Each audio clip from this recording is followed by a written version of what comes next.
Una la tenéis en la mano, es lo que ya hemos estado dándole vueltas mucho tiempo, lo que ha originado multitud de quejas, reclamaciones, manifestaciones, pero que será preciso continuar con ellas hasta que de una vez la situación de la sanidad pública andaluza cambie.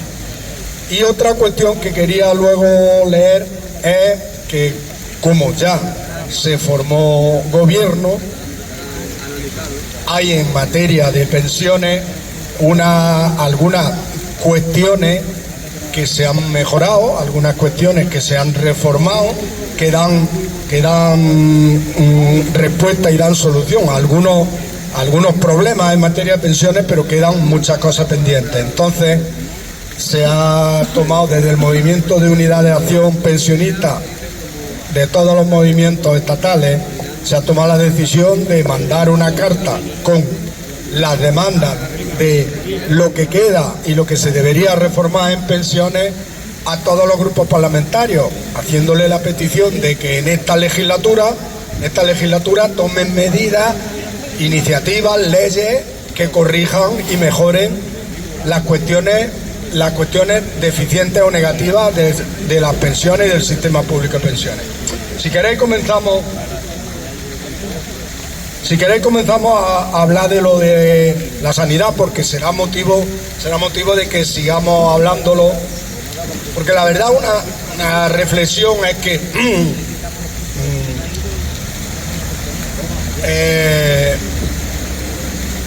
podemos decir que hay dos pilares que pueden mantener una calidad de vida y una vida digna, especialmente a las personas mayores cuando llegan a una edad que ya por biología no pueden trabajar, tienen que disfrutar de los que pueden. Otro encima no se puede llamar disfrutar porque tienen o unas pensiones de miseria, otros por desgracia no han llegado a disfrutar, tienen que disfrutar de un periodo de retiro y tienen que, por supuesto, disfrutarlo y llevarlo con una vida digna.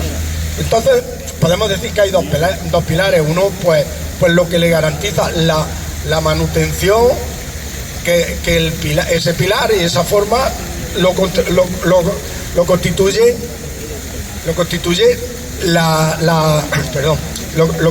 su pensión, la recepción de sus ingresos, que es lo que le va a mantener esos años.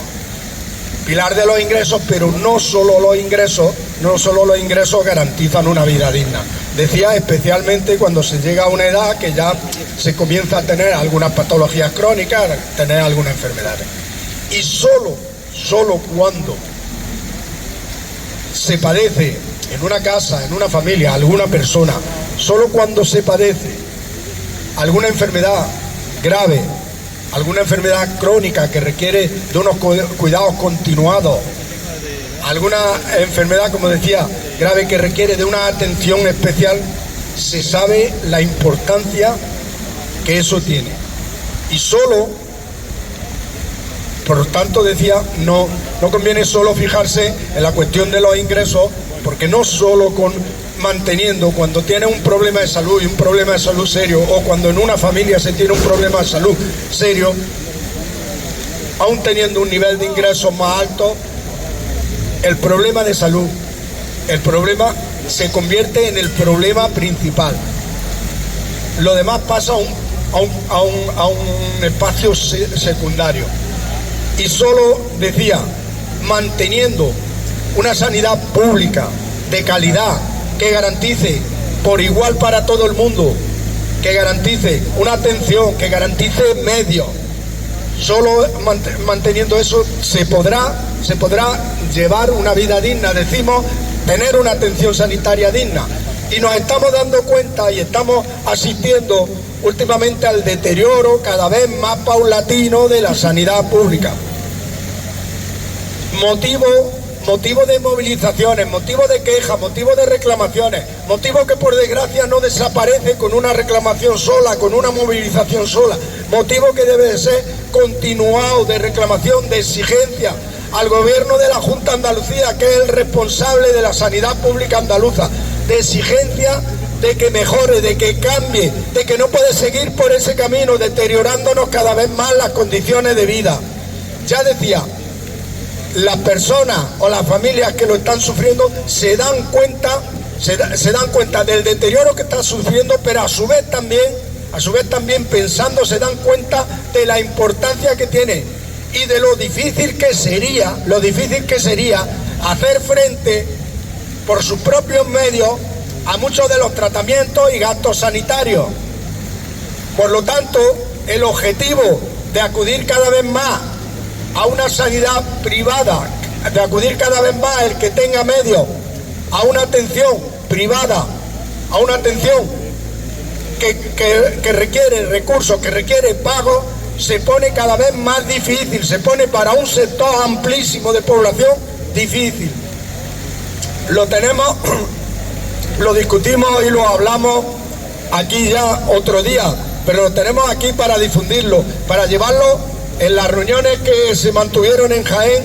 Se acordó hacer este díptico, se va a hacer uno a nivel provincial, se va a hacer ya y se va a repartirlo en los centros de salud. Sobre todo, primero para sensibilizar y segundo con la otra parte que hablamos aquí, que decimos, bueno, una reclamación por escrito, ojo, por escrito, si la reclamación es verbal se la lleva el viento. Una reclamación por escrito no va a solucionar el problema, pero puede ser una gota más que colabore en crear una exigencia, en crear un ambiente, en decir que es ya mayoritario el clamor, que las reclamaciones son muchas y que hay que dar una solución. Y si no la hacemos, supongo yo que será peor, porque parece que no hay problema. Si no la hacemos, parece que no hay problema. No es decir que cuando la hagamos vamos a conseguir resultados inmediatos, pero si no lo hacemos parece que el problema es menor y que la gente no se queja. Y os acordáis que lo hablamos aquí y dijimos que convendría, cuando no se cumplieran los plazos de atención sanitaria, porque los plazos están estipulados en un decreto de ley de garantía de plazos, que viene uno para intervenciones quirúrgicas de 2001 y para atención especializada, no sé si es de 2004. Plazos que se han promovido desde los gobiernos de la Junta de Andalucía y se han legislado en el Parlamento de Andalucía y se han aprobado y están en la ley andaluza, en las leyes andaluzas. ¿Por qué no se cumple? ¿Por qué no se cumple? Vamos a hablar, por ejemplo, de esos plazos. Los plazos los tenemos aquí. Los plazos para intervenciones quirúrgicas, es que eso sí que era muy complejo ponerlo en un papel porque hay muchas técnicas. Fijaros que habla. El tiempo máximo para las que más tarden, el tiempo máximo son 180 días, o sea, 6 meses. 6 meses. Habla para 700 técnicas quirúrgicas, pero se acorta ese tiempo por la urgencia muchas veces de los tratamientos, se reduce a 120 días, 4 meses para 11 procesos asistenciales de los más comunes. Y se reduce más el plazo máximo a 90 días, 3 meses, para determinados procedimientos o intervenciones quirúrgicas relacionadas con cirugía cardíaca. Esos son los plazos en intervenciones quirúrgicas. Los plazos en diagnóstico, en consultas diagnósticas y especialidades son para consultas diagnósticas de 30 días máximo y para primeras consultas de especialistas de 60 días máximo. Pues bien, decimos aquí, ¿qué podemos hacer? Lo hablábamos el otro día. ¿Qué podemos hacer? Pues bueno, vamos a poner nuestro grano de arena. Las personas que están esperando consultas especialistas, que le dan una consulta de especialista después de 60 días o que ha transcurrido, pueden darse 2 circunstancias, que te den la consulta o que haya transcurrido incluso ya los 60 días y aún no tenga fijada la consulta, que realicen una reclamación, que vayan a un centro de salud, que vayan a un centro hospitalario, que realicen una reclamación en los modelos y en los formularios en los formularios oficiales, pero aconsejamos que ponga, porque tendrá que poner un motivo. ¿Qué motivo? Y aquí poníamos una especie de texto, un texto corto, pero el motivo por el que se reclama lo veis abajo, en la última página abajo. Desde el día tal, poner la fecha, tengo prescrita una prueba de consulta, una fecha de consulta con especialistas o una prueba diagnóstica o una intervención quirúrgica. Y he sido citado para el día tal. Sería o no he sido citado, lo cual incumple el decreto andaluz de garantía de plazos sanitarios y en consecuencia solicito que se corrija esta ilegalidad. Es simplemente, aparte de los datos que hay que poner, tendremos que poner nombre, apellido, número de tarjeta sanitaria, no sé qué, los datos que ponga, y en el motivo de la consulta poner algo parecido a esto. No tiene por qué ser esto, pero es una guía para poner algo parecido a esto. ¿Qué estamos pidiendo? Estamos pidiendo que se cumpla la ley. Y por eso especificamos este motivo. Fijaros si se está incumpliendo, y si la estamos soportando esa situación y si estamos convirtiendo esa situación en normal, que fijaros la lista de espera que tenemos ahora mismo en la provincia de Jaén. Aquí lo recogíamos en cada uno de los 5 hospitales que atienden, comarcales que atienden consultas de especialidades y demás. Tenemos los hospitales de Jaén 60.091 personas o pacientes están esperando consulta de especialistas o intervención quirúrgica. En los hospitales de Úbeda, de Úbeda, 18.089 personas. En el hospital de Andújar, 10.044 personas. En el hospital de Alcalá la Real, 2.862 personas o pacientes.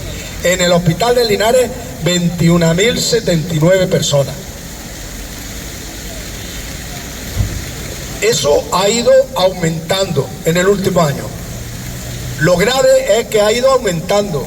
No se ha ido corrigiendo, sino aumentando. De ahí que cobre más importancia la necesidad de movilizarnos, la necesidad de reclamar, la necesidad de concienciar, la necesidad de protestar. Porque de lo contrario no sabemos hacia dónde nos va a conducir esta situación. Esta situación hay que ponerle freno. Fijaros que con esos datos, 1 de cada 5 jienenses, teniendo en cuenta las 600.000 personas que estamos en la provincia de Jaén, 1 de cada 5 jienenses está esperando algo. Y dice, mira, es que está todo el mundo enfermo en la provincia. No, es que si tardo mucho en atenderlo, el año que viene estaremos hablando que será uno de cada 2 estará esperando una consulta, porque cada vez voy acumulando más gente en la espera. No la voy atendiendo, voy acumulando más gente. Esto no es normal, no se puede convertir en normal, no lo tenemos que normalizar. Pues bien, hablábamos antes del último año. En el último año, la lista de espera en la provincia de Jaén han crecido un 41%, metiendo todo, metiendo espera quirúrgica, especialistas, pruebas diagnósticas, un 41%. Sobre esto, ya, como es una cosa que viene ya debatida, pero que, por desgracia, no tiene una solución inmediata, no la va a tener, y vamos a tener que seguir reclamándolo y seguir teniendo, pero simplemente decir que es inaceptable, que no debemos de normalizar esto, que forma parte del recorte que está haciendo el gobierno de Moreno Bonilla, recorte de recursos, recorte de servicios públicos, y forma parte del recorte que se tiene que corregir, que tiene que cambiar. Y seguimos haciendo un llamamiento, y lo vamos a seguir haciendo, a que cambie, a que la gente se movilice, a que la gente se conciencie. Decía, esto vamos en muchos centros sanitarios, todos los que podamos, de la provincia de Jaén se van a repartir, se va a repartir en Linares. Hemos hecho haremos todos los que sean necesarios para repartir, para concienciar a la gente. Si queréis, debatimos de esto y luego leo lo del comunicado, bueno, el comunicado no, perdón, la petición que se ha hecho a los grupos parlamentarios en materia de pensiones.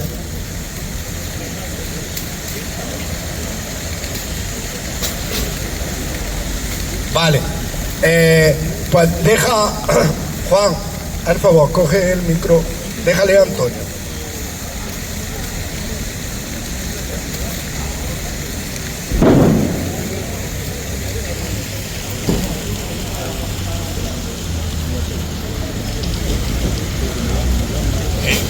Buenos días. Ha dicho una cosa importante Ildefonso que yo quiero remarcar. Efectivamente, cuando una persona va a trabajar, tiene que tener claro que cobra un salario en dinero y un salario social que tendría que cobrar. Y eso es el ejemplo que cuando queríamos entrar en Europa, desgraciadamente, llegamos cuando estaba cerrando. Y el ejemplo estaba que en Europa entonces había un modelo del que desgraciadamente nos hemos olvidado, igual que en España hubo también un modelo que fue y lo representó una persona que murió hace unos años. Esta persona que fue quien, después de hacer aquella transición que no fue tan modélica y que don Santiago Carrillo sacrificó a un partido importante, después hubo un partido comunista o Izquierda Unida que consiguió el mayor éxito que ha habido en el Parlamento al margen del PSOE. Entonces se decía precisamente esto, que queríamos imitar a Europa. Entonces en Europa había unos grandes modelos que desgraciadamente han ido muriendo. Yo recuerdo perfectamente un sueco perfectamente equiparable al señor Anguita, el compañero Anguita. Él, en una socialdemocracia, había logrado lo máximo, acercarse lo máximo a una democracia económica que se ha podido ver en este momento y siendo una democracia. En aquel momento había conseguido que la monarquía sueca tuviera los mínimos poderes que se despachan. Había logrado que la representación de los trabajadores estuvieran en el Consejo de Accionistas. Había logrado y mantenido que Suecia fuera un país neutral. Había logrado y mantenido que él fuera el ejemplo de la lucha pacifista. Tanto es así que gritó y fue el gran enemigo de los Estados Unidos cuando se había empeñado en matar, asesinar a miles de vietnamitas. Tanto es así que los propios americanos que venían sufriendo ese azote de muerte se venían a refugiar en Suiza. Eso no lo había olvidado el poder económico mundial. Y resulta que cuando un poco aquello decayó, mandaron y lo asesinaron. Dijeron que era un dislocado que había por allí, pero estuvieron esperando y cuando teníamos la pandemia, que era el momento en que todo el mundo estaba distraído, ya dijeron que no, que efectivamente había sido un asesinato de Estado. Y esto es importante porque nos estamos dando cuenta y siempre volvemos a la esencia. La esencia es que el poder tiene un discurso hegemónico que nos meten todos los días en nuestra casa y que no tiene que ser necesariamente el gobierno, porque el gobierno en determinado momento es simplemente la criada que limpia un poco la casa donde le deja el dueño, porque los dueños son precisamente el dinero y el dinero que paga los medios, y los medios dicen lo que su amo quiere. Y este es perfectamente. Estamos en esa situación, pero cada vez que haya una rotura en el discurso hegemónico, quienes estamos sufriendo esa cosa, tenemos que entrar a denunciarlo. Yo propongo claramente que, igual que hicimos en el principal centro de salud, cada una de las semanas que viene vayamos a los demás centros de salud a repartir allá este díptico, porque es en los centros de salud donde encontramos a las personas que más necesitan, que más salen allí cabreados con el tipo de atención que vienen recibiendo. Muy bien, gracias. ¿Alguien más? Bueno, pues ahora después, si queréis pedir la palabra e intervenir. Voy a pasar a leer porque es importante. Repito de nuevo el sentido que tiene esto. El sentido que tiene esto es: los movimientos pensionistas de todo el Estado, cuando en la espera de que se formase el gobierno y empiece a tomar medidas y a legislar, cuando se constató que se había formado un gobierno, tomamos la decisión de enviarle las peticiones, las demandas de lo que queda y de lo que se debe de reformar en materia de pensiones. Tiene 2 páginas, pero prefiero leerlo literal que decirlo en forma conversacional, que lo puedo, o bien lo puedo distorsionar o me puedo olvidar de cosas. Entonces, si me permitís, lo voy a leer. Con el presente escrito, los movimientos y organizaciones de pensionistas de los diferentes pueblos y comunidades del Estado nos dirigimos a ustedes para saludarles al inicio de una nueva legislatura, que deseamos sea la legislatura que garantice el sistema público de pensiones y unas pensiones públicas dignas. Para ello nos gustaría acordar una próxima reunión en la que poder plantearle las cuestiones que consideramos urgentes para que los objetivos por los que venimos luchando desde hace más de 5 años se hagan realidad y conocer sus opiniones al respecto. Creemos que una vez constituido el Congreso y el Gobierno del Estado, hay que abordar la elaboración de los próximos presupuestos generales del Estado para 2024, que sin duda marcarán el rumbo de las iniciativas de gobierno para los próximos 4 años. Los presupuestos generales son una herramienta fundamental para distribuir la riqueza y mejorar las condiciones de vida de la ciudadanía en general y de las personas mayores y pensionistas en particular. Por ello demandamos que nuestras reivindicaciones más inmediatas sean atendidas.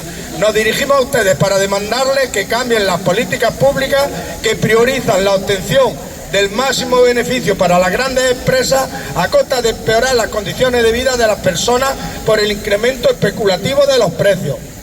Es inaceptable que las grandes empresas batan récords de beneficios mientras crece la pobreza y la precariedad. Son cada vez más las personas pensionistas que no pueden acceder a una alimentación sana, garantizar el acceso a sus medicamentos y la atención sanitaria, disponer de una vivienda confortable que posibilite su movilidad y su convivencia, el acceso a los servicios públicos de atención a la dependencia y cuidado es cada vez más difícil por el deterioro de los mismos y de su atención, su privatización, el coste para las personas usuarias y la escasez de ingresos de estas personas. Por ello planteamos, 1, con carácter de urgencia y para los presupuestos de 2024, habilitar una partida presupuestaria para que la pensión mínima, que hoy está en 743 euros mensuales en 14 pagas, se sitúe en 1.080 euros. No es posible acceder a unas condiciones de vida dignas con ingresos inferiores a esta cantidad. La respuesta a nuestra demanda no son las medidas contempladas en el decreto ley aprobado en febrero de 2023, pendiente de su paso por el Congreso, en lo que hace referencia al incremento de las pensiones mínimas contributivas y no contributivas de los próximos 4 años. Segundo, en los próximos años, en los últimos años, aunque se derogó el 0,25% de la subida de las pensiones, se ha producido una pérdida de poder adquisitivo en ellas. Con los cambios de referencia para la revalorización de las pensiones se produce una pérdida de poder adquisitivo que debe ser compensada, restableciendo la paga compensatoria anual, además de volver a actualizar las pensiones según el IPC real anual. Tercero, consideramos asimismo insuficiente la medida recogida en el decreto de 2023, decimos, sobre discriminación positiva para reducir la brecha de género. Además de la mencionada subida de la pensión mínima, hay que mejorar la pensión de viudedad, aumentando el porcentaje del complemento de dicha pensión. Junto a estas cuestiones que sin duda deben de tener cabida en la elaboración de los presupuestos generales del Estado, en nuestra carta que enviamos el pasado mes de julio le enviábamos una valoración respecto a las medidas contempladas en el decreto aprobado en febrero de 2023 y las demandas que venimos presentando a lo largo de la anterior legislatura. Y entre ellas destacamos, y aquí referimos las demandas que venimos planteando desde hace ya 5 años en la anterior legislatura y las que están pendientes de resolverse. Decimos, primero, eliminar los coeficientes reductores en las largas carreras de cotización que afecta a cada vez más número de pensionistas que cuenta con 16 proposiciones no de ley aprobadas en los parlamentos autonómicos y en el Congreso de los Diputados y el Senado, y aún no se ha puesto en marcha. 2. Reclamamos que el periodo de cálculo de la pensión se sitúe en los 15 últimos años cotizados.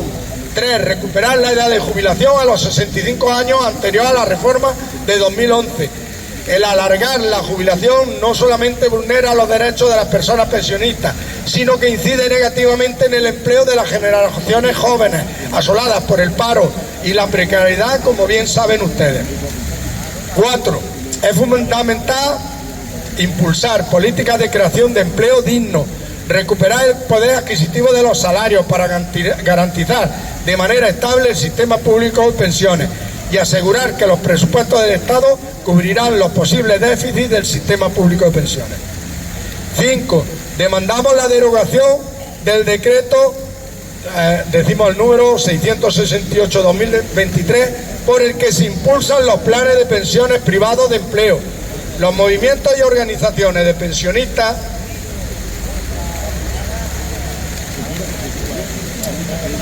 defenderemos el carácter público del sistema público de pensiones y nos oponemos a su privatización mediante los planes de pensiones de empleo o cualquier otra fórmula. 6. Aunque la reforma de 2021 solo cuenta con 2 años de vigencia, ya hay al menos 2 compromisos que no se han cumplido y exigimos su cumplimiento. Van 17 meses después del mandato de la ley aprobada en 2021 que se sigue sin hacer pública la auditoría de las cuentas de la Seguridad Social. Reclamamos la realización de esa auditoría con carácter inmediato, público y transparente. Y segundo punto, consecuencia de la vigencia de los recortes recogidos en la reforma de pensiones de 2011 y 2013, se está reduciendo en las nuevas jubilaciones la tasa de reemplazo media, que supuestamente está recogido en esa ley. En esa reforma está recogido que no debería bajar del 80% y está bajando, y exigimos que se garantice ese aspecto aprobado en la ley. Finalizamos, esperamos compartir con ustedes nuestra demanda y conocer sus propuestas para mejorar las condiciones de vida de más de 9 millones de personas pensionistas. Le agradecemos de antemano su interés y esperamos su respuesta. Lo firma Asociación de Jubilación Anticipada Sin Penalizar, Jubi 40, Coordinadora Estatal por la Defensa del Sistema Público de Pensiones, COEPE, Movimiento de Pensiones de Euskal Herria, Movimiento Andaluz por la Defensa de las Pensiones Públicas, más MODEPEN, Movimiento Gallego en Defensa de las Pensiones y los Servicios Públicos, Coordinadora Total de Unidad COEPE y Plataforma de Pensionistas de Badajoz y Móstoles. Pues bien, esto no es ni más ni menos que decirle a quien tiene la responsabilidad de gobierno y a quien tiene la responsabilidad de legislar en el Parlamento, decir que aunque se han producido avances, son insuficientes, y decir que esperamos y que seguimos esperando y que las personas pensionistas siguen esperando mejoras en sus pensiones, mejoras en la cuantía, mejoras y garantías en el sistema público de pensiones, y que vamos a seguir movilizándonos en esa defensa, y que esto no acaba y que continúa, y ya han tomado posesión y se le plantea, esto está pendiente, porque es justo, esto está pendiente, tenerlo en cuenta. Nos queremos reunir con vosotros para compartir, para explicar, y esa es la petición. Al respecto de esto, también me decía el compañero José, dice, hay gente que pregunta que cómo estará la subida de las pensiones en el año 2024. Ya lo hablamos aquí el otro día, queda por confirmar, hay que decir una cosa importante. Queda por confirmar que el IPC a final de año, el IPC medio, ha acabado en el 3,8%, porque a finales de noviembre, con los primeros datos recogidos por el Instituto Nacional de Estadística, se da un dato adelantado del IPC. Según ese dato adelantado, habían subido el 3,8%, pero queda por confirmar, y eso se produce a mediados de mes, se produce la confirmación definitiva. Dando por sentado, si la subida del IPC medio es esa del 3,8%, todas las pensiones contributivas subirán el 3,8% en 2024 con respecto a lo de 2023, a lo que están cobrando en 2023. Con dos excepciones.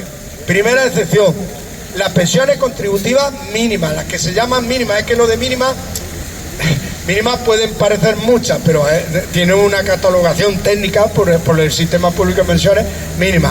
Y además mínimas hay de por lo menos 12 o 14 tipos.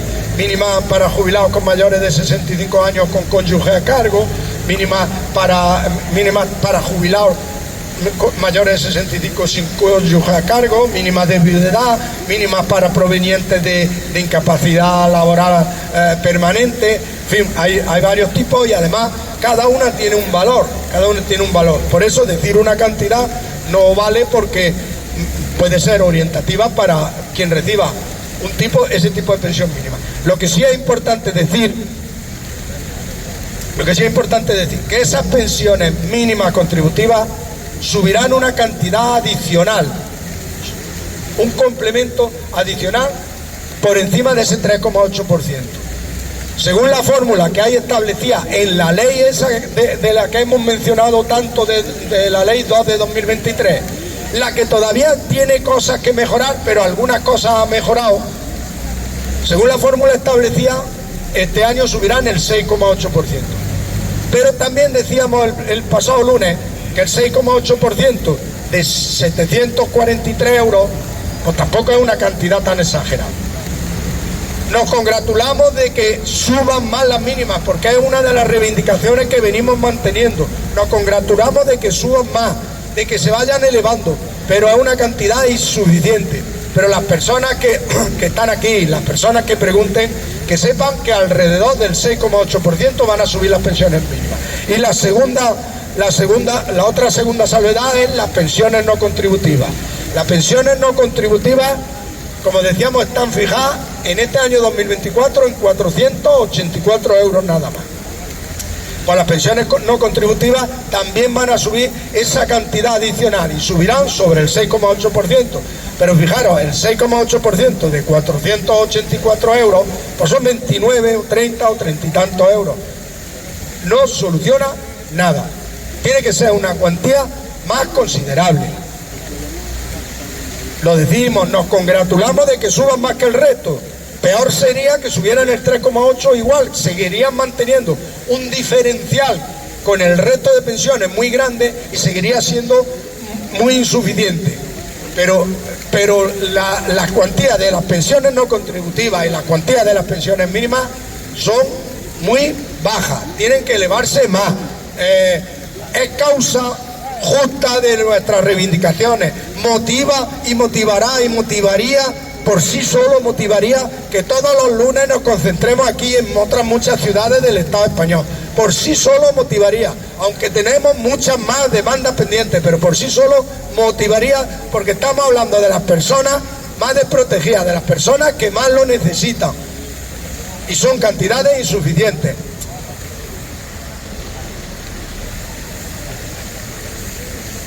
Pero ¿cuántas?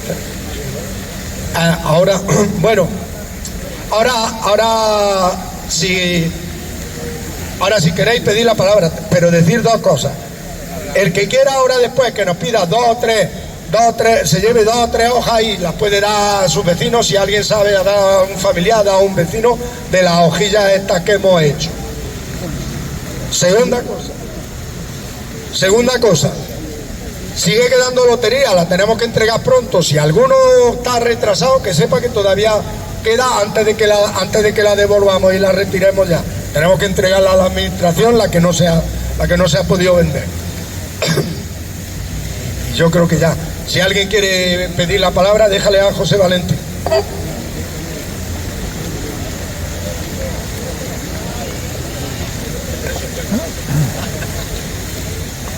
Hola, buenos días. No, solamente dos cosas. Bueno, una ya la ha dicho Antonio, que lo que no podamos repartir en los centros de salud y eso, porque podemos llevarnos unas hojillas para bucenear a los vecinos o cosas así.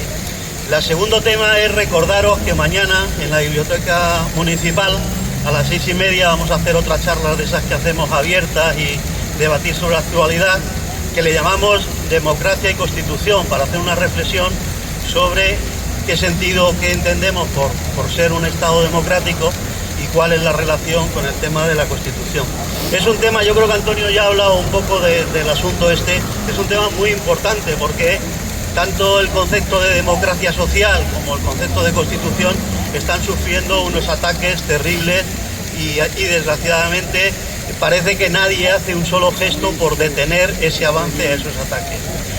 Hoy mismo os encontraréis en la prensa el discurso de ayer de Milei en Argentina, diciendo que va a recortar en educación, en sanidad, que va a haber más pobres, y así toda la gente le aplaudía entusiasmada. Muy bien, muy bien.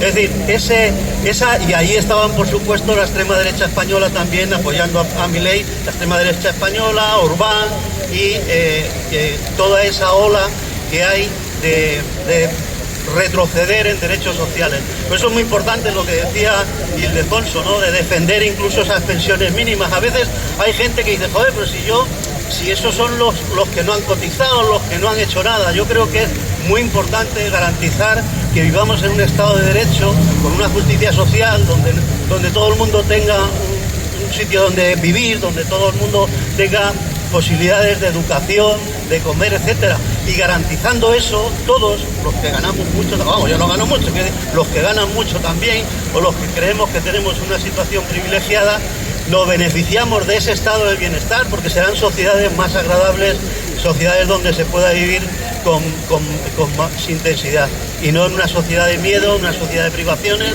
donde mucha gente tiene que recurrir al robo o a otras cosas para poder subsistir. Por eso es muy importante la defensa de un Estado democrático, la defensa de un Estado social. No solo vale con que sea democrático, sino que tenga un contenido social y un contenido abierto hacia la ciudadanía. Y sobre estos temas y cómo poder combatir ese avance de las ideas más reaccionarias es de lo que hablaremos mañana ahí a las 6:30. Gracias. ¿Alguien quiere decir algo? Mariano, ¿tú querías o folleto o hablar?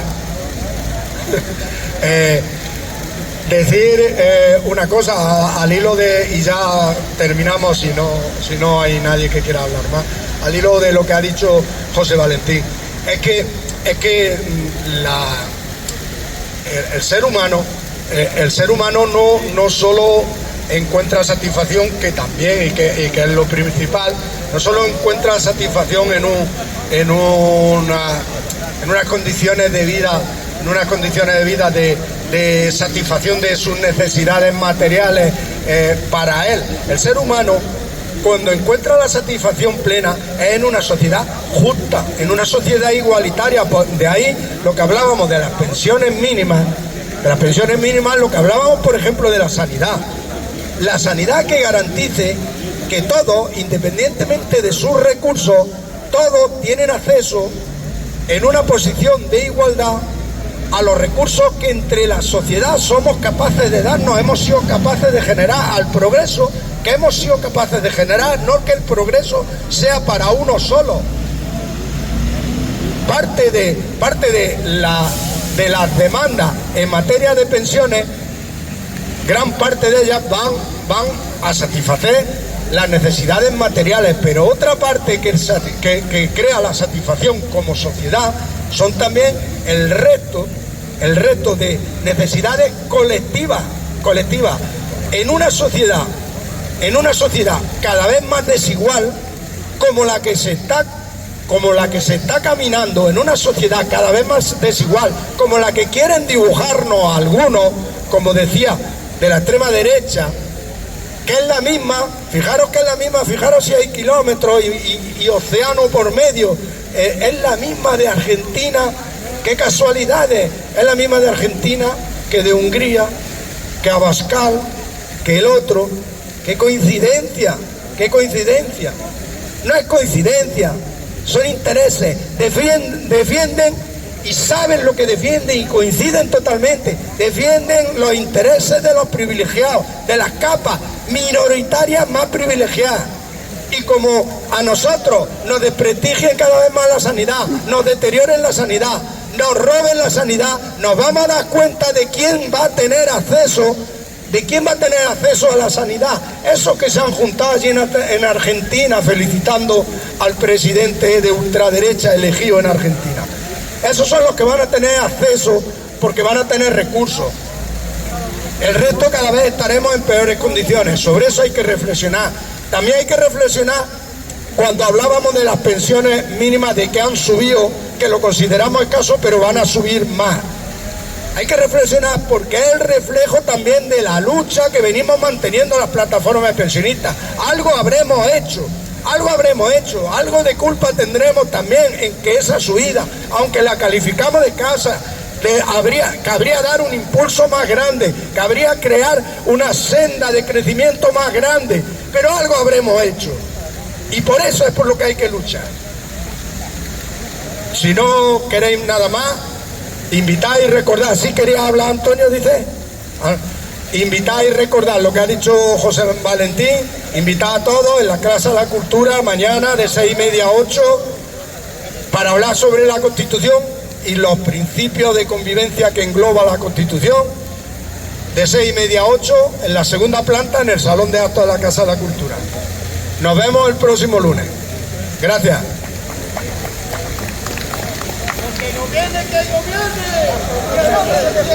Las pensiones se defienden.